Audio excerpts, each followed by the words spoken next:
আজকের football show Hugo একিতিকেকে Liverpool দলে ভিড়িয়ে ফেলেছে। একজন স্ট্রাইকারের জন্য তারা খুঁজছিল, সেই স্ট্রাইকার তারা দলে পেয়ে গেছে। আইনট্রাক্ট ফ্রাঙ্কফুর্ট থেকে তাকে প্রায় 85 মিলিয়ন ইউরোর বিনিময়ে লিভারপুল সাইন করে নিয়েছে। 23 বছর বয়সী ফ্রেঞ্চ এই স্ট্রাইকারের উচ্চতায় 6.3 ফুট, তাই তো?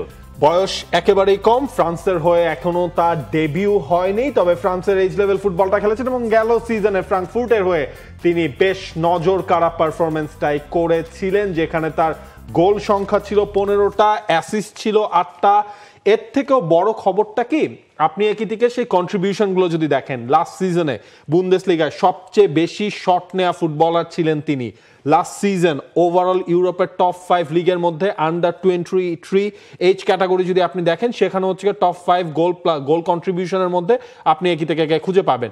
আর এটা ওইটা না, কাপড় ধোয়ার একটাই সলিউশন, চাকা অনেক।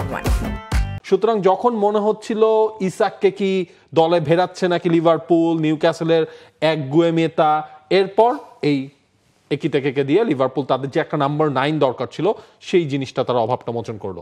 ট্রান্সফার সিজনে লিভারপুল একের পর এক চমক দেখিয়েই যাচ্ছে। লিভারপুল এখন খরচ করতে করতে এমন এক রাজত্ব তৈরি করছে, যেটা আগামী দিনে হয়তো তাদের প্রিমিয়ার লিগের টাইটেলের রেসের ওই জায়গাতে তাদের রাজত্ব করতে অনেকটুকু সাহায্য করবে। লিভারপুলের এই সিজনের যে সাইনিং, সেখানে যা খরচ হয়েছে এবং এখনো পর্যন্ত যা অবস্থা, সেটা যদি আমরা একটু দেখে নেই, লিভারপুল সবচেয়ে বেশি এখনো পর্যন্ত এই সিজনে খরচ করছে, যার ভেতরে ফ্লোরিয়ান ভার্টজি তো আসলে অনেকটুকু অংশ কেড়ে নিয়েছেন। এরপরে আমরা দেখলাম যে উগো একিতিকের সাইনিং। দেখেন এই জায়গায় আপনি এখন পর্যন্ত 2025-26 ট্রান্সফার উইন্ডো যেটা হয়েছে, 308 মিলিয়ন ইউরো খরচ করেছে লিভারপুল, যেখানে তারা সাইন করিয়েছে এখন পর্যন্ত ওভারঅল 6 জন ফুটবলারকে। সেই লিস্টটাও আমরা দেখব। তবে এই ট্রান্সফার উইন্ডোতে চেলসি ছিল, তারপরে রিয়াল মাদ্রিদও সেখানে আসলে ছিল। আপনি লিভারপুলের সাইনিংগুলো যদি দেখেন, জেরেমি ফ্রিম্পং তাকে আনা হয়েছে, মামারদাশভিলিটা আগে থেকেই ডিসাইডেড ছিল, তিনি এসে জয়েন করেছেন। আর্মিন পেস্কিকে নেওয়া হয়েছে হাঙ্গেরি থেকে, ফ্লোরিয়ান ভার্টজ জয়েন করেছেন জার্মানি থেকে, মিলোস কিরকেস তিনিও জয়েন করেছেন, এবং হুগো একিতিকে সবশেষ এডিশন লিভারপুলের এই সাইনিং এর। আপনি একটা জিনিস খেয়াল করেন, লিভারপুলের স্টার্টিং লাইন আপটা তাহলে মানে মোটামুটি একটা আন্দাজে কেমন দাঁড়ায়। সেখানে ধরেন হচ্ছে ফ্রিম্পংকে আপনি নতুন এনেছেন, ফ্রিম্পং আপনার রাইট ব্যাক হিসেবে, যেহেতু ট্রেন্ট আলেকজান্ডার আর্নল্ড সেখান থেকে চলে গেছেন, তিনি স্টার্ট করবেন। কেরকেজ হচ্ছে আপনার লেফটে থাকলেন, ইব্রাহিম কোনাতে এবং হচ্ছে ভ্যান ডাইক সেন্টার ব্যাক। আচ্ছা, এখন এই লিভারপুলের এই সাইনিংটার পেছনে আমরা যদি একটা একটা করে শুরু করতে পারি, যে লিভারপুলের এই একিতিকের সাইনিং দিয়ে মানে তিনি কেন এত ভাইটাল, বা তাকে নিয়ে আমরা আজকে শোটাই বা কেন শুরু করলাম। লিভারপুলের সাইনিংগুলোর পেছনে হেভিলি ডেটা ব্যাগড অনেকগুলো অ্যানালিসিস থাকে, এবং সেখান থেকে তারা একটা এমন অনুসিদ্ধান্তে পৌঁছানোর চেষ্টা করে যে না, ঠিক আছে, এই প্লেয়ার আমাদের জন্য একেবারে খাপে খাপ। আলেকজান্ডার ইসাককে তারা টার্গেট করেছিল বলে গুঞ্জন ছিল, কিন্তু নিউক্যাসল হয়তো কখনোই তাকে ওই দামে ছাড়তো না, অথবা লিভারপুল যদি এই প্লেয়ারকে পেয়ে যেত, অর্থাৎ একিতিকেকে পেয়ে যেত, তাহলে হয়তো ওই সিজনেই তারা ওইদিকে যেত না। এখন লিভারপুলের স্ট্রাইকার সংকট একটা ঝামেলা আগে থেকেই ছিল। আপনি বলতে পারেন যে ডারউইন নুনিয়েজ যখন লিভারপুলে এলেন, তারপর তাকে ঘিরেও প্রবল প্রত্যাশার জায়গা ছিল, কারণ বেনফিকাতে তিনি যে ভালো করলেন আগের সিজনটায়, চ্যাম্পিয়ন্স লিগও আমরা দেখলাম, সেখান থেকে এসে লিভারপুলে তিনি মোটামুটি এখন পর্যন্ত আসলে নিজেকে মেলে ধরার কোনো সুযোগই পান নাই, বা পারেনি নাই, ওইখানে ব্যর্থ হয়েছেন। এই জায়গায় যখন আপনি 6'3" উচ্চতার একজনকে আনছেন, তখন তার কাছ থেকে আপনার চাওয়াটা কি? লিভারপুলের ওই যে ডেটা অ্যানালিসিস, সেটা বলছে আমাদেরকে যে গত সিজনের অন্যতম সেরা পটেনশিয়াল ফুটবলার বা স্ট্রাইকার ছিলেন এই একিতিকে। আগের সিজনে তার যে ডেটা, তিনি কত গোল করেছেন, কত অ্যাসিস্ট করেছেন, এর পাশাপাশিও আপনি যদি তার ওই এক্সজি ডেটাগুলো হাতড়ে দেখেন, সেখানে আপনি দেখতে পাবেন যে তিনি আসলে তার পটেনশিয়াল বাকি অন্যান্য ইউরোপের টপ 5 লিগের বাঘা বাঘা ফুটবলারদের চেয়ে তিনি ওখানে এগিয়ে থাকছেন। মানে গোল কন্ট্রিবিউশনে বা গোল করানো এই সব কিছু, বা ওই টিম ধরেন হচ্ছে টিম ওয়াইজ পারফরমেন্সও যদি হিসেব করেন, 0.71 ছিল তার পার ম্যাচে গোলে কন্ট্রিবিউশন। হিউজ কিন্তু একটা ইয়াং ফুটবলারের কাছ থেকে। আপনার দলে হচ্ছে রাইট সাইডে আপনি ধরেন সালাই আছে, আপনি ফ্লোরিয়ান ভার্টসকেও নিয়ে এসেছেন, ম্যাকালিস্টার, গ্রাভেনবাচ এবং লেফট সাইডে আপনি ধরেন কোডি গাকপো আছেন। তো একটা ব্যালেন্সিং এর জন্য সেখানে একটা পারফেক্ট নাম্বার 9 দরকার ছিল।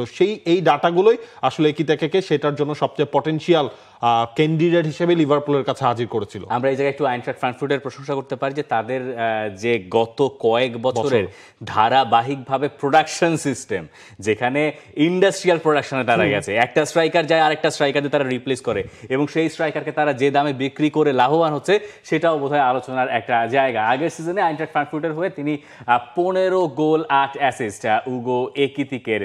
তবে এই ডেটার বাইরেও আপনি আসলে জানতে চাইবেন যে তিনি লিভারপুলে কেমন করবেন আর কেমন করবেন না। এখন লিভারপুলে তার ভালো করারও যেমন সম্ভাবনা আছে, খারাপ করারও সম্ভাবনা আছে। মানে মুদ্রার এপিটোপিট দুটাই তো থাকে। ডারউইন নুনেজ যে খারাপ করবেন এটা তো কেউ ভাবেন নাই ওইভাবে।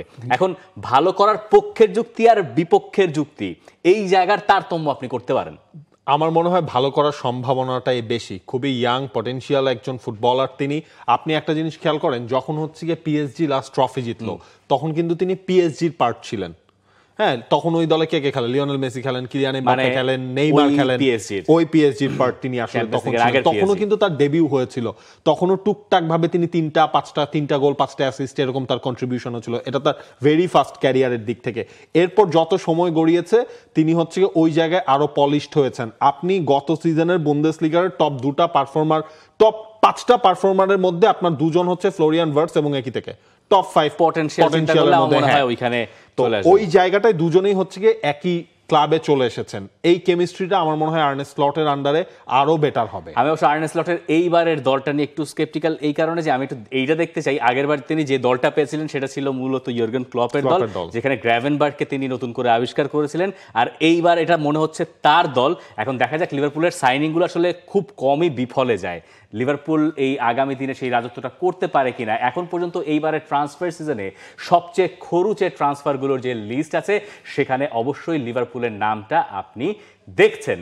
এবং লিভারপুল সেখানে যেমন আছে, সেখানে এমবুয়েমো ম্যানচেস্টার ইউনাইটেডের ফুটবলার তিনি আছেন, সেখানে মাতিয়াস কুনিয়া আছেন। মানে লিভারপুলের দুটো, আপনার ম্যানচেস্টার ইউনাইটেডের দুটো এবং আর্সেনালের একটা। ইউরোপের টপ 5 ট্রান্সফার ইউরোর হিসেব করে আপনি যদি মিলিয়নে সেটাকে মিলিয়ে নেন, সেখানে ফ্লোরিয়ান ভার্টস এবং হুগো একিতিকে দুজনেই এসেছেন লিভারপুলে।